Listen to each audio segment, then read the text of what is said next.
Week 5, day 29. This is going to be a quick little diary as I'm about to go with my family to the movies.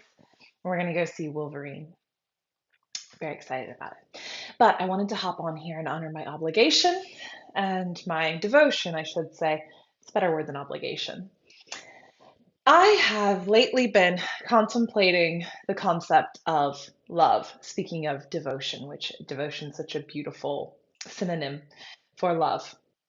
Adoration, admiration. And in my contemplation, I'm coming across rememberings of teachers that I stumbled along the way a decade ago, learning and remind when I was in a season of reminding myself how to love myself. And so as I'm thinking of love now more in the context of relationship with others, I'm investigating and rediscovering content that I had found when I was really focused on remembering how to love myself and to really honor and acknowledge the true perfect being that I am. And so I was kind of laughing today, not kind of, actually laughing today, thinking about how simple it is when we want to love another. We want to maybe deepen our love for another, we are actually being called to deepen our love with ourselves. And this may be an obscure topic in some ways if you haven't been there yet. If you don't know what I'm saying, but I will encourage you to think about it in the sense of pouring from a full cup. It's impossible to help a broke person if you are broke, money wise. Um, it's impossible to help an unhappy person if you too are unhappy. So it's this concept, right? So if I want to love someone, I have to first love myself so that I even have anything of sustenance to give. And so I'm really excited to just remind you guys that if you are in relationship right now or wanting to strengthen your relationships, always remember the key core fundamental truth that you must deepen your acceptance and love and appreciation of yourself. And even when you are in relationship and wanting to deepen relationship with others, start there.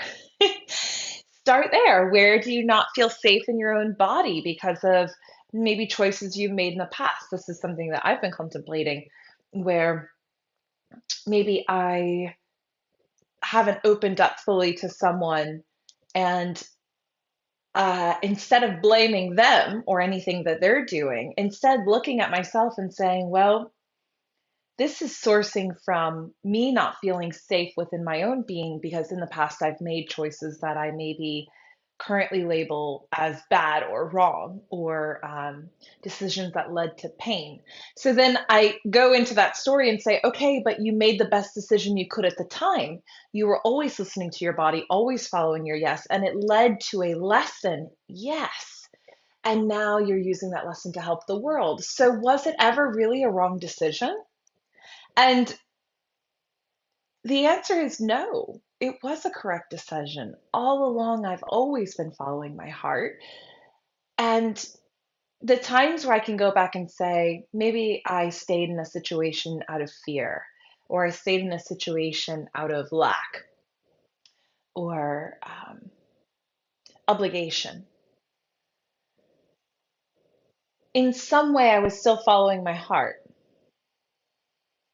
So now, as I'm moving forward and I'm wanting to make decisions that lead to more success, that are more in alignment with what I'm truly wanting, I'm contemplating loving myself even more so that I know, Christina, I trust you. I trust you so, so deeply. I know that you will enter into the correct relationships and you will move forward with them as long as it feels good for you. And if there is a point in time where it no longer feels good, you'll be able to renegotiate and follow your heart or exit the situation if that's what's needed, etc. So maintaining that connection with my heart and maintaining that connection with the trust of myself and my own decision making is my primary focus right now. And I anticipate this resulting in closer, more intimate interactions and relationships with others. Because how could it not? I'm deepening my relationship with myself, and therefore I will deepen my relationship with others. And so the truth will set you free. The truth is within you. And the deeper you come into intimacy and transparency with yourself, the deeper you are able to enter into transparency and intimacy with others.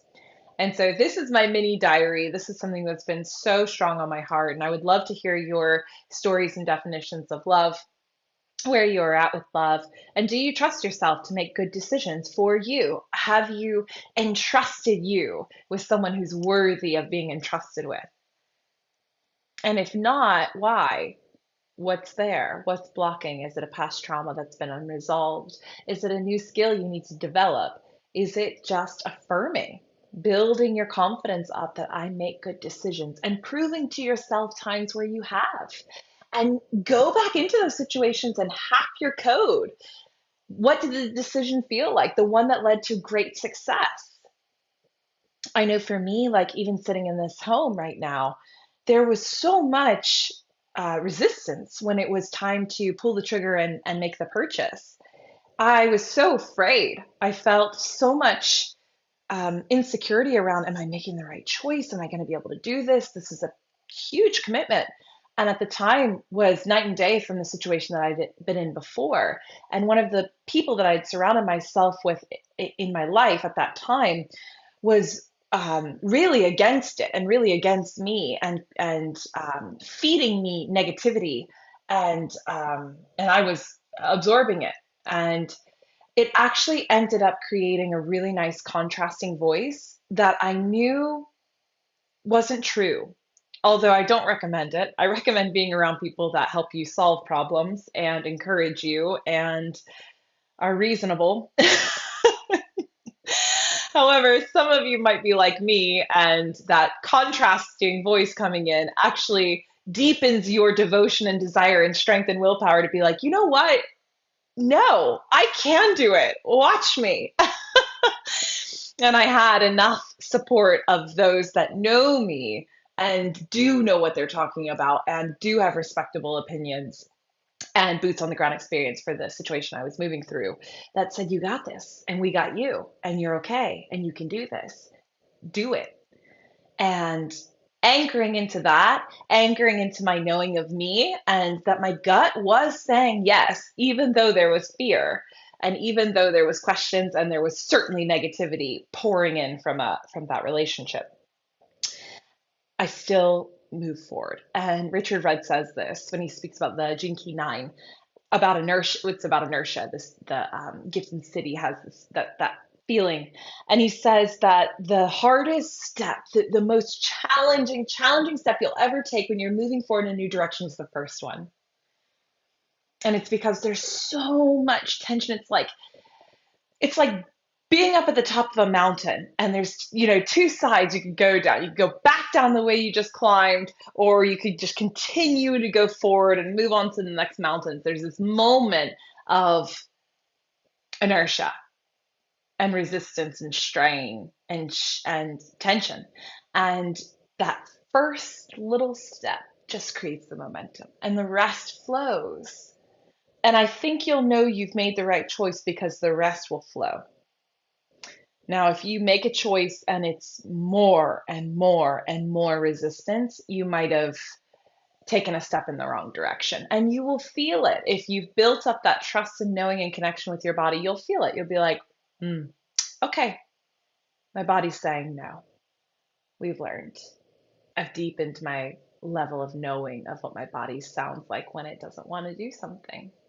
Wonderful. This was a great experience. And also, I'm out of here. And change your course. Know that you can do that too. And that takes great strength to admit you were wrong, even though I just broke down there is no wrong or right. It's all just learning, it's all just experience. So I hope this helps you. I hope this serves you. I'm curious to hear your feedback, input, insights, and I'm going to go see a movie with my family. Love you.